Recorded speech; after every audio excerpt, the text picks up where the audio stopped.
বিসমিল্লাহির রহমানির রহিম। আসসালামু আলাইকুম। জনতা রান্নাঘর থেকে সবাইকে জানাচ্ছি শুভেচ্ছা। আশা করি সবাই ভালো আছেন। আজকে যে রেসিপিটি করব সেটা হচ্ছে উইংস ফ্রাই। এখানে প্রায় 12 পিস নিয়ে নিয়েছি। একটা উইংসে আমি দুই পিস করেছি, আর এটা এইভাবে একটু কাট করতে হবে। আমি অন্যগুলো কাট করে নিয়েছি, আপনাদের এটা দেখানোর জন্য করি না। এই যে এরকম এটা এমন করে কাটবেন, এই যে হাড়টা কাটতে কাটতে এই যে হাড়টা লাগে, হাড়টা লাগলে বাস হয়ে গেল এটা কাটা। এই তো এইভাবে করে সবগুলো কেটে নিব।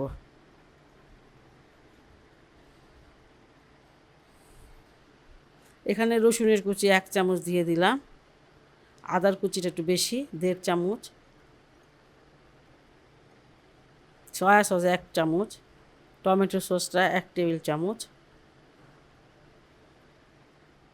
ওয়েস্টার সস এটা 1 টেবিল চামচ। আমি চাইনিজ স্টাইল এটা করতেছি। মরিচের গুঁড়া সেটা 1 চামচ, একটু ঝাল ঝাল হবে। কম একটুখানি লবণ দিয়ে দিচ্ছি, লবণটা একটু কমই লাগবে কারণ সসে লবণ থাকে। আর এখানে রান্নার তেল সেটা 1 চামচ দিয়ে দিলাম। সব কিছু খুব ভালো করে মাখিয়ে নিতে হবে।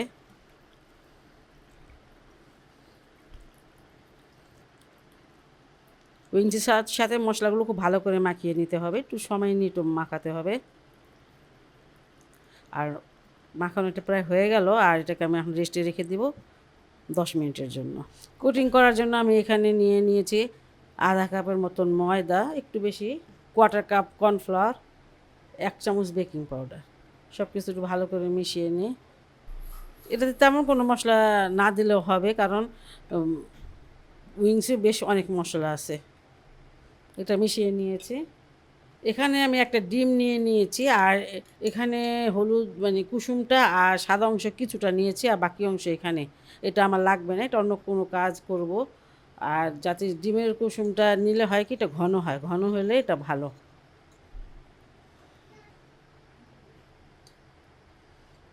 ডিমের সাথে একটু মাখিয়ে নিতে হবে।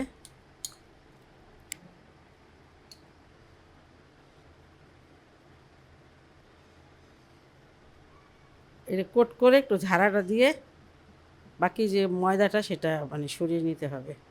এই যে এভাবে কোট করবো আমি সবগুলো। বিসমিল্লাহ, মানে ভাজতে চলে আসলাম।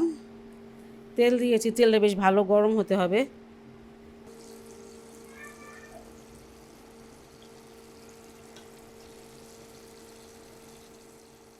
উল্টে পাল্টে 8 মিনিট ভেজে নিলাম আমি।